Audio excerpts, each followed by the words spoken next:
16वां प्रकरण।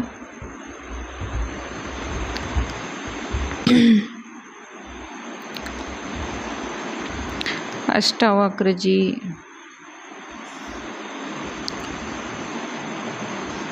इस श्लोक में बता रहे हैं कि भूलना सीखें,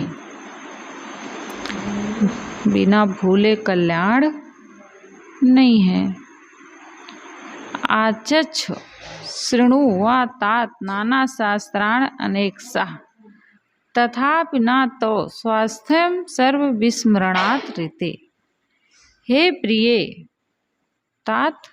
प्रिय शिष्य, नाना शास्त्राण अनेकशः, नाना शास्त्र हैं जो अनेक विचार देते हैं, उन पर आचक्ष प्रवचन दो, व शृणु अथवा सुनो, तथापि तो भी सर्व विस्मरणात् ऋते, सब कुछ भूले बिना तो स्वास्थ्य ना तुम्हें शांति नहीं मिलेगी। हे प्रिय, नाना विचार के शास्त्रों पर चाहे बार प्रवचन दो और सुनो, परंतु सब कुछ भूले बिना तुम्हें शांति नहीं मिलेगी। आज तक जो कुछ जान रखे हैं उसी को भूलना है, जो पाए हैं अब उसको खो देना है। यहाँ हम सब किस लिए आए हैं? खोने के लिए आए हैं, भूलने के लिए आए हैं। जो कुछ संस्कार आज तक ग्रहण करके रखे हैं, गलत संस्कार, उसको भूलना है। और बिना भूले अच्छी बातें हैं उनको भी भूलना पड़ेगा, तभी हम समाधि में जा सकते हैं। अगर याद ही करते रहे तो कहाँ से समाधि लगेगी? हो सकती है? नहीं हो सकती। तो कह रहे हैं स्वस्थ, इन दो पदों से स्वस्थ शब्द बनता है। इसका अर्थ है स्व में अस्थ, अपने में स्थिति। जो मन के उद्वेग से रहित अपने आप में स्थित है वह स्वस्थ है। स्वस्थ व्यक्तिवाचक संज्ञा है और स्वास्थ्य भाववाचक संज्ञा है। स्वास्थ्य का अर्थ है अपने आप में रहने की दशा, सीधा अर्थ है शांति। सारे संकल्प विकल्प छोड़कर निर्विकल्प हुए बिना शांति नहीं मिलेगी। इसलिए अध्ययन प्रवचन के साथ साथ समाधि अभ्यास भी करना चाहिए और निर्विकल्प समाधि में पहुंचना चाहिए। साधक इस ऊंचाई को पहले समझे कि उसका आत्मा असंग है, उसमें जगत प्रपंच नहीं है। जगत प्रपंच को चित्त से उतार कर ही स्थिति हो सकती है। अपने आप में स्थिति कब होगी? जब जगत का जो प्रपंच है उससे जब तक हम विरत नहीं होंगे। भोगम कर्म समाधि वा कुरु विग तथापि चित्तम निरस्त सर्वास्मत्यर्थ रोचिष्यति।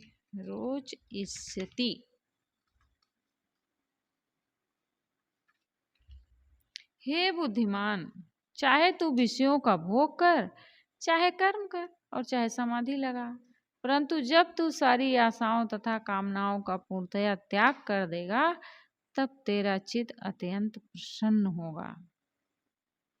विषय भोग शरीर या मन को छीण कर जलाने वाला है, इसमें दुख ही दुख है। कर्म आवश्यक है परंतु वो सही और संतुलित हो। समाधि लगाना अच्छा है परंतु उसकी अंतिम कसौटी है निरस्त सर्व आसम, सारी आशाएं तथा कामनाएं नष्ट हो जाएं, तब चित्तम अत्यर्थम रोचिष्यति, चित्त अत्यंत रुचिकर लाभ पाएगा, परम शांति। आयासात् सकला दुखी नायनम जानात कश्चन, अनेन यो उपदेशेन धन्या प्राप्नोति निर्वित्यम। भोगों को पाने के प्रयास से सब जीव दुखी हैं, परंतु उनमें से कोई इस तथ्य को नहीं समझता। इस उपदेश से ही भाग्यवान मनुष्य शांति प्राप्त करते हैं।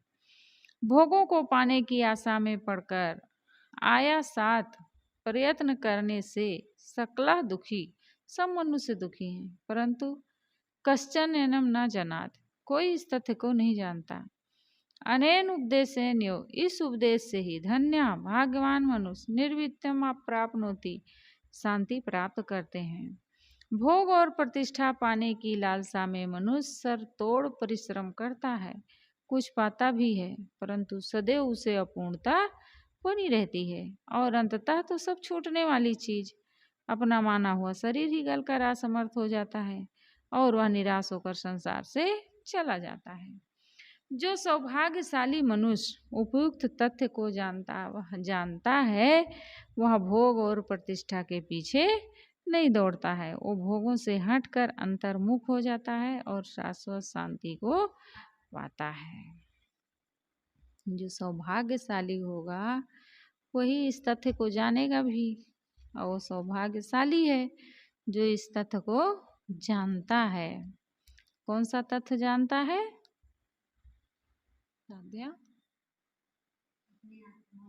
अच्छा, अपने आत्मा को। नीलम,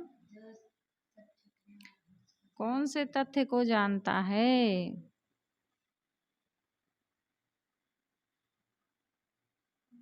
कौन सौभाग्यशाली है? कौन सा मनुष्य? देख भी रहे हो तब भी नहीं बता पा रहे हो।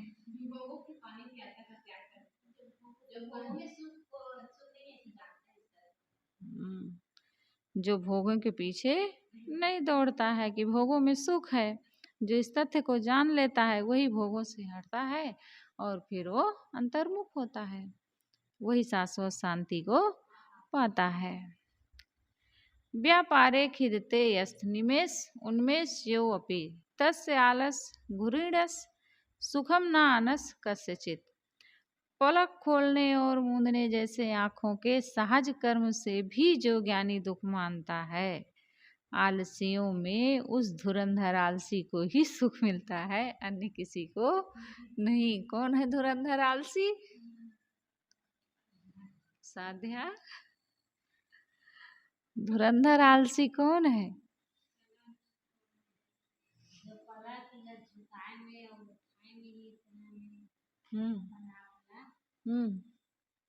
कहाँ पना अपला दुख मानते हैं, पलक उठाने झपकाने में भी है। नीलम, सही बता रही? सही बताई? अच्छा,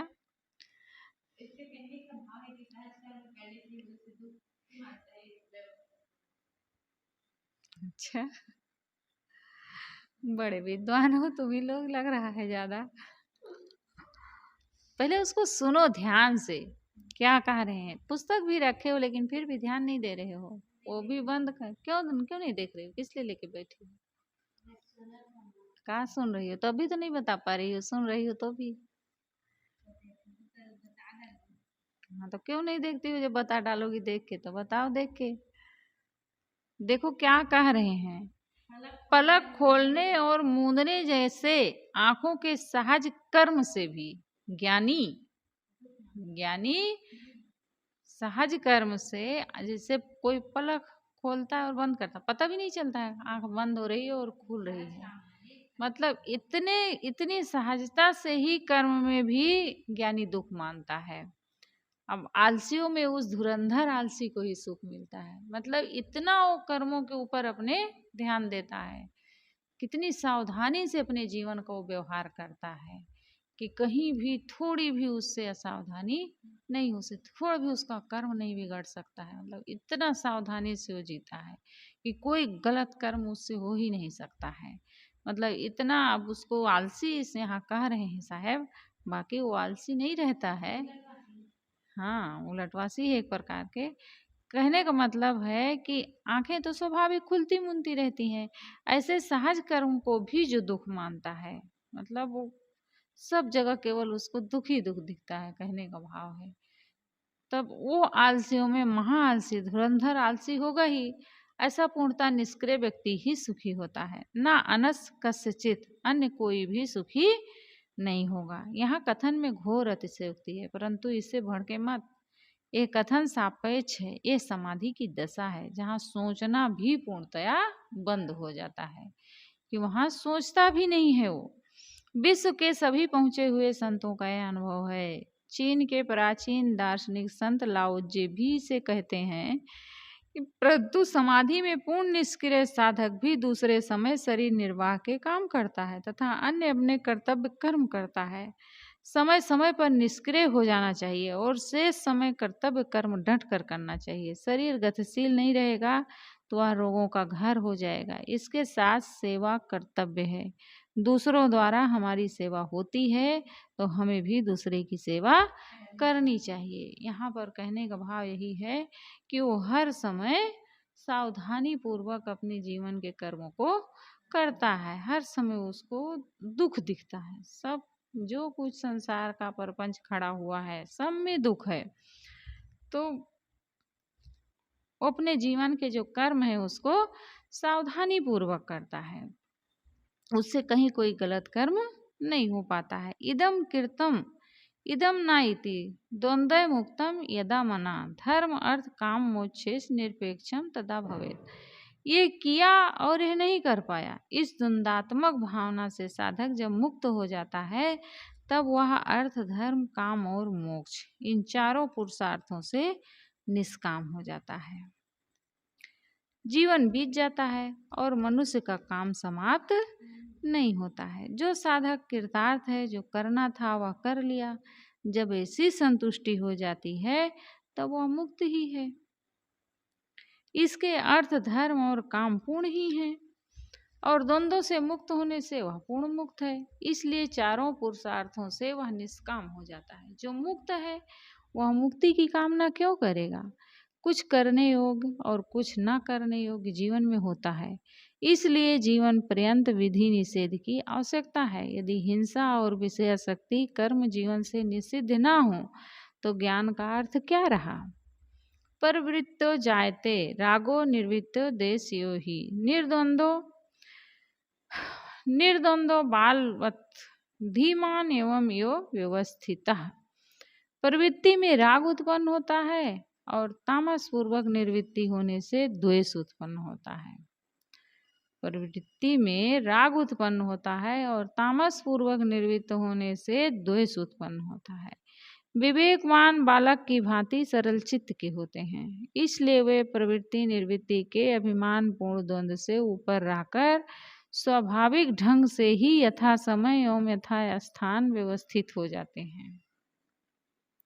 विवेकवान बालक की भांति सरल चित्त के होते हैं, इसलिए वे प्रवृत्ति निर्वृत्ति के अभिमान पूर्ण द्वंद्व से ऊपर रहकर स्वाभाविक ढंग से ही यथा समय एवं यथा स्थान व्यवस्थित हो जाते हैं। राग द्वेष पूर्वक प्रवृत्ति निर्वृत्ति दोनों बंधन है। विवेकवान उच्चतम साधक का लक्षण है बालक के समान सरल चित्त का होना। न राग पूर्वक प्रवृत्ति और न द्वेष पूर्वक निर्वृत्ति। वो सब समय सब जगह सबसे मिलजुल कर सेवा कर लेता है और शांत रहता है। हरो हरो यदुपदेष्टा ते हरि कमल जोष्टप वा कमलजा अपि वा तथापि न तो स्वास्थ्यम सर्व विस्मरणात् ऋते। यदि तुम्हें शिव जी, विष्णु जी और कमल से उत्पन्न ब्रह्मा जी उपदेश करें तो भी सबको भूले बिना तुम्हें शांति नहीं मिलेगी। यदि शिव जी, विष्णु जी और कमल से उत्पन्न ब्रह्मा जी उपदेश करें तो भी सबको भूले बिना तुम्हें शांति नहीं मिलेगी। एक बार गुरभूषण साहब जी लेख लिखे थे, भूलना सीखें, यानी कि भूलना सीखना पड़ेगा। बिना भूले कल्याण नहीं है। कहीं कोई हमारे साथ गलत कर दिया तो उसको भूलना हमें सीखना चाहिए। अगर भूलेंगे नहीं तो उन्हीं बातों को हम धरते उठाते रहेंगे, मन में कहाँ शांति मिलेगी। यहाँ पर कहने का भाव है अष्टावक्र जी का कि बिना भूले सब कुछ भूलना पड़ेगा तभी समाधि हो सकती है। तो ब्रह्मा विष्णु और शिव जी तुम्हारे उपदेष्टा गुरु हों तो भी जब तक तुम चित्त से संसार को उतार नहीं दोगे तब तक तुम्हें शांति नहीं मिलेगी। गहरी शांति ही स्वास्थ्य है। समय समय से निर्विकल्प समाधि में जाकर साधक ब्रह्म शांति का अनुभव करे। शेष समय में भी वह समझे कि मन इंद्रियों से प्रतीतमान जगत मेरे में नहीं है। सुसुप्ति में यह बिल्कुल भूल जाता है। शरीर छूट जाने पर संसार सदा के लिए हमसे ओझल हो जाएगा। निर्विकल्प समाधि में स्थित होना चाहिए। त्यो ग्रंथकार का यह परम सत्य वाक्य है। सर्व विस्मरणात् रीते, सबको भूले बिना ना तो स्वास्थ्यम, तुम्हें शांति नहीं मिलेगी। सर्व विस्मरणात्, क्या पढ़े थे बीजक में?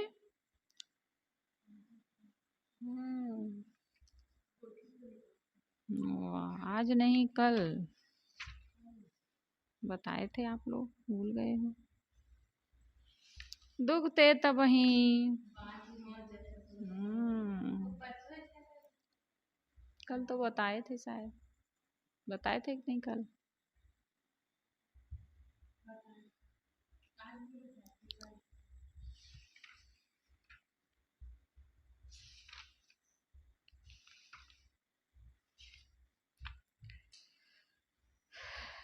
तेन ज्ञान फलम प्राप्तम योगाभ्यास फलम तथा तृप्ता स्वच्छेन्द्रिया नित्यम एकाकी रमते तू। यह जो आत्म तृप्त है, मन इंद्रियों को पवित्र रहनी में रखकर और विषयों से विरत होकर अपने असंग आत्मा में निरंतर रमता है, उसी ने स्वरूप ज्ञान और योगाभ्यास का फल पाया है। कौन पाया है योगाभ्यास का फल साध्या? जो आत्मा तृप्त है, जो इंद्रियों को अपने वश में कर लिया, और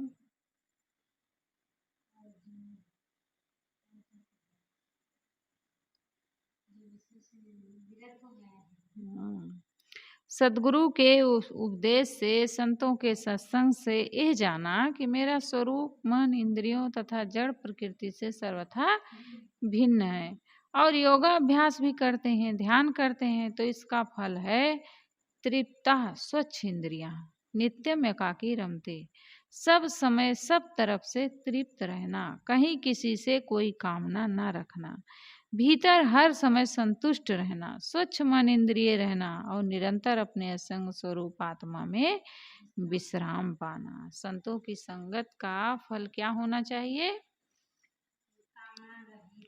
कि वो सब समय सब तरफ से तृप्त हो, कहीं किसी से कोई कामना न रखे, हर समय संतुष्ट रहे।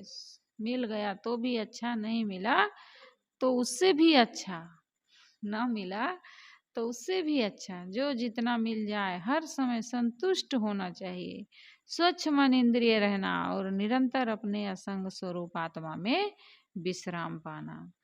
ना जातु विषया के अपस्वारामम हर्षयंती अमी सल्लकी पल्लव प्रीतम यु इभम निम्ब पल्लवा।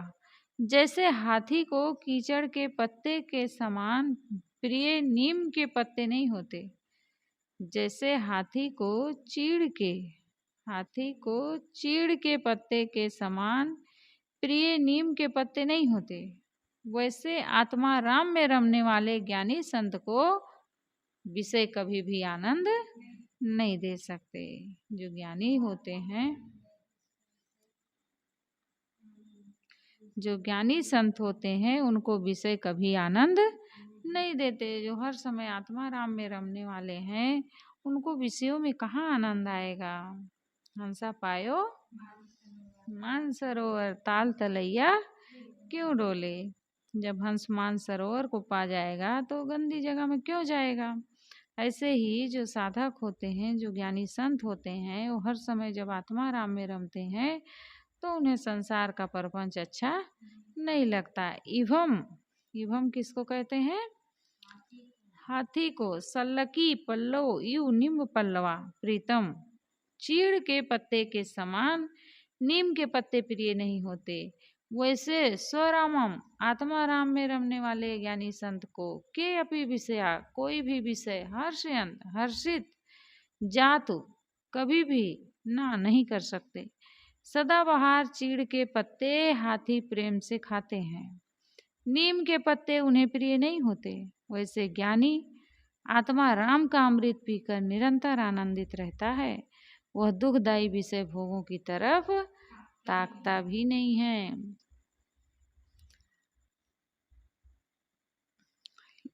या तू भोगेश भुक्तेश न भवत अधिवासिता आभुक्तेश निराकांक्षी तादृशा भव दुर्लभा। जिसे भोगे हुए विषयों में आसक्ति नहीं है, जिसे भोगे हुए विषयों में आसक्ति नहीं है और न भोगे हुए विषयों की आकांक्षा नहीं है, ऐसा मनुष्य संसार में दुर्लभ है। अनादिकाल से संसार के भोगों को भोगते आए हैं, लेकिन आज भी मन उससे तृप्त नहीं होता है। फिर अनादिकाल से उसको देखे हैं, सुने हैं, भोगे हैं, खाए हैं, सब कुछ करते आए हैं, लेकिन आज भी मन उसी चीजों को देख देख करके ललचाता रहता है, तृप्त नहीं होता है। अज्ञान दशा में जो भोग लिए गए, उनकी आज ज्ञान दशा में अधिवासता न भवत, आसक्ति नहीं है। भोगे हुए विषयों में मन बसा हुआ चिपका हुआ नहीं है, अपितु उनसे सर्वथा मुक्त है। और अभुक्त विषयों की, न भोगे हुए विषयों की इच्छा नहीं है, वह मनुष्य विरल है। यही तो मोक्ष है। पहले का राग सर्वथा समाप्त है और वर्तमान में कहीं राग बनता ही नहीं है। यही परम शांति की, मोक्ष की दशा है। बुभुक्षु इस संसारे मुमुक्षु अपि दृश्यते भोग मोक्ष निराकांक्षी बिरला ही महाशया।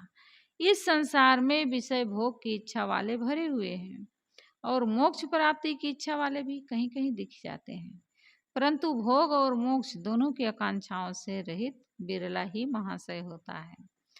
भोगी मनुष्य संसार में भरे हैं। कोई शुद्ध संस्कार वाला मनुष्य देखता है कि भोगों से मन तृप्त नहीं हो रहा है। किसी किसी को ऐसी समझ आती है।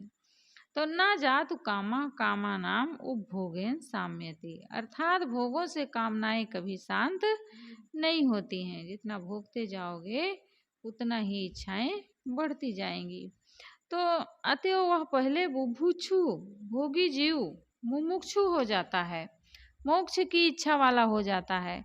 इस प्रकार बुभुक्षु भोगों की इच्छा वाले तो संसार में भरे हैं, परंतु मुमुक्षु मोक्ष की इच्छा करने वाले भी कहीं कहीं दिख जाते हैं। जिसने मोक्ष का काम पूरा कर लिया, सारी वासनाएं तृष्णाएं त्याग कर जो निरंतर आत्मलीन है, वो मुक्त है। वह बुभुक्षु तो है ही नहीं, किंतु वह अब मुमुक्षु भी नहीं है, मोक्ष की इच्छा वाला नहीं है, क्योंकि वह निरंतर मुक्त ही है। गंतव्य पर पहुंच जाने पर पहुंचने की इच्छा समाप्त हो जाती है। दिल्ली पहुंचने की इच्छा वाला जब दिल्ली पहुंच जाता है, तब दिल्ली पहुंचने की इच्छा समाप्त हो जाती है। जब तक नहीं पहुंचा है तब तक उसके मन में वहां जाने की इच्छा होती है, लेकिन जब पहुंच गया तो वहां की इच्छा उसकी समाप्त हो जाती है। तो मुक्त पुरुष मुक्ति की इच्छा क्यों करे? ऐसा पुरुष बिरला है जो मोक्ष प्राप्त है। उसे ग्रंथकार ने महाशय कहा है। महान आशय विश्राम स्थल, जो महान विश्राम स्थल आत्म स्थिति में पहुंच गया वो महाशय है, वो विरल है। बुभुक्षु को मुमुक्षु होना चाहिए और मुमुक्षु को महाशय, परम विश्राम प्राप्त। कीर्तार्थ अनेन ज्ञानेन इतिवम गलित धी कीर्ति पश्यन श्रृण्वन स्पर्शन जिघ्रन अंसन आस्ते यथा सुखम।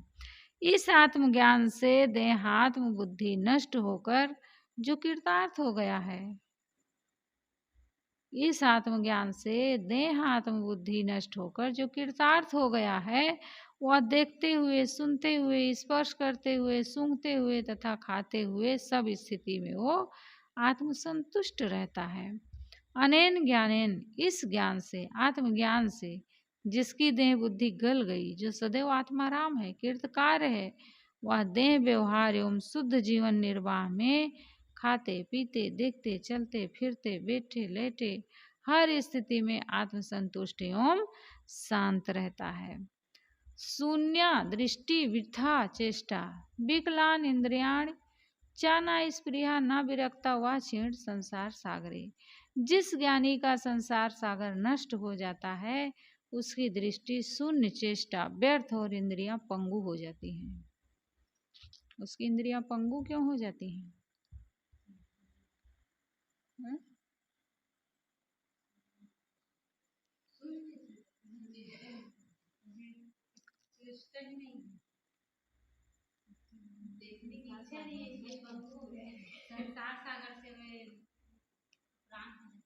अच्छा, संसार सागर से उपराम हो जाते हैं। हाँ, ना उसके मन में किसी विषय की इच्छा रहती है और न विरक्ति का आभास रहता है। क्षीण संसार सागरे, जिसका सागर संसार सागर क्षीण हो जाता है, तृष्णा शांत हो जाती है, उसकी दृष्टि शून्य हो जाती है। वह आत्मा के अलावा अपना कुछ नहीं देखता, उसे स्वयं के बाद शून्य है, उसकी वृथा चेष्टाएं व्यर्थ हो जाती हैं। वह क्या पाने की चेष्टा करे? आत्मा राम के अलावा आत्मा के पास कुछ रहने वाला नहीं है। उसकी इंद्रियां विकलांग, पंगु, अपाहिज हो जाती हैं, यानी कि वे भोगों में नहीं लगती हैं। उसे न स्पृहा, संसार के किसी भोग तथा अधिकार की इच्छा नहीं होती है। क्या करेगा वो अधिकार लेकर के? न विरक्ति, न उसे यह अनुभव होता है कि मैं वैराग्यवान हूँ। वैराग्य तो उसके जीवन का स्वभाव हो गया, उसका अलग से अनुभव एवं अहंकार क्या। अब कई लोगों को यही अहंकार हो जाता है कि हम इतना बड़ा धन संपत्ति सब पैर मार के आ गए, पैर से लात मार के आ गए, लेकिन वो अहंकार अभी चिपका है लात मारने का। हम इतने धन संपत्ति को ठुकरा के यहाँ आए हुए हैं, इतने बड़े घर के हैं, इतना हमारे नौकर चाकर लगे रहते थे, हमारे तो पैर में जूता मोजा भी पहनाते थे नौकर। तो ये भी अहंकार मन में बना है कि हम इतने बड़े घर के आए हैं, लेकिन वो बड़ा घर जो है ना वो भी चिपका है पैर में। हम बहुत बड़े घर के हैं, हम बहुत पढ़े लिखे हैं, बहुत योग्य हैं, बहुत श्रेष्ठ हैं, उसका भी अहंकार अभी चिपका है, उसको छोड़ नहीं पाए रहते हैं। तो साहब का अष्टावक्र जी क्या कह रहे हैं कि जो ज्ञानी होते हैं, जो संसार के भोगों से उपराम होते हैं, उन्हें किसी भोग की, किसी अधिकार की इच्छा नहीं होती, ना विरक्ति, ना उसे अनुभव होता है कि मैं वैराग्यवान हूँ। क्यों? क्योंकि वैराग उसका स्वभाव बन जाता है कि ये तो हमारा स्वभाव है, उसका अलग से अनुभव एवं अहंकार क्या करे वो। ना जागृति ना निद्रात, ना उन्मीलित ना मिलित, अहो पर दशा का अपिवर्तते मुक्त चेतसा। मुक्त चित्त ज्ञानी न जागता है, न सोता है, न पलके खोलता है, न उन्हें मूंदता है। अहो, इस परम उच्च दशा में कोई बिरला वर्तमान करता है। जागना, सोना, आंखें खोलना, मूंदना, ऐसा नहीं करते ज्ञानी संत? करते हैं तो कह रहे हैं नहीं करता है, तो इसमें तो कह रहे हैं अष्टावक्र जी कि नहीं करते हैं ज्ञानी पुरुष।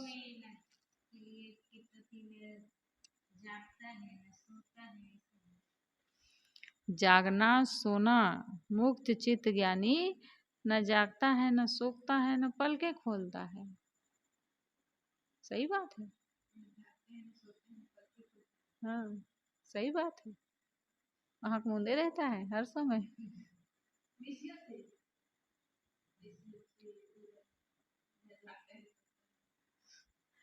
क्योंकि वो हर समय शरीराध्यास से ऊपर उठ के रहता है। वो हर क्षण वो अपने आप को उच्चतम दशा में स्थित रखता है। उसकी जो संसार की जो दृष्टि है वो उधर से वो आंखें अपनी बंद कर लेता है। सर्वत्र दृश्यते स्वस्था, सर्वत्र विलम आशया, समस्त वासना मुक्ता, मुक्त सर्वत्र राजते। जीवन मुक्त संत सर्वत्र शांत दिखता है, सर्वत्र निर्मल अंतःकरण रहता है। वह सभी वासनाओं से मुक्त होता है, वह मुक्त होकर सर्वत्र शोभा पाता है। जीवन मुक्त संत सर्वत्र स्वस्थ, आत्मस्थ एवं प्रशांत दिखता है। राग द्वेष से रहित होने से वह सर्वत्र निर्मल मन का रहता है। वह इस सदा के लिए छूटने वाले संसार की सारी वासनाएं छोड़कर विचरता है। वह अपनी मुक्त दशा में सर्वत्र शोभा पाता है। पश्यन् शृण्वन् स्पर्शन् जिघ्रन् असनन् गृह्णन् वदन् वज्रन् इहता अनिहते मुक्त यो महाशया। शांत आत्मा ज्ञानी देखते सुनते स्पर्श करते सूंघते खाते ग्रहण करते बोलते और चलते हुए इच्छा अनिच्छा से मुक्त होकर सब समय मुक्त ही रहता है। मुक्त पुरुष इहता अनिहता इच्छा अनिच्छा से सदा मुक्त रहता है। उसकी सारी इच्छाएं शांत होने से इच्छाओं से मुक्त है और अनिच्छा के अहंकार से मुक्त होने से वह अनिच्छा से भी मुक्त है। उसकी अहंकार शून्य दशा रहती है। उसका जो अहंकार है वो शून्य होता है। न निंदत न चाइस्ततो न हस्यत न कुप्यति न ददाति न गृह्णात मुक्ता सर्वत्र निरसा। जीवन मुक्त ज्ञानी पुरुष न किसी की निंदा करता है न किसी की प्रशंसा करता है, न हर्षित होता है न क्रोधित होता है, न देता है और न लेता है, सर्वत्र अनासक्त एवं मुक्त होता है। गुरु जी को तो मैं प्रशंसा करते सुनी हूँ।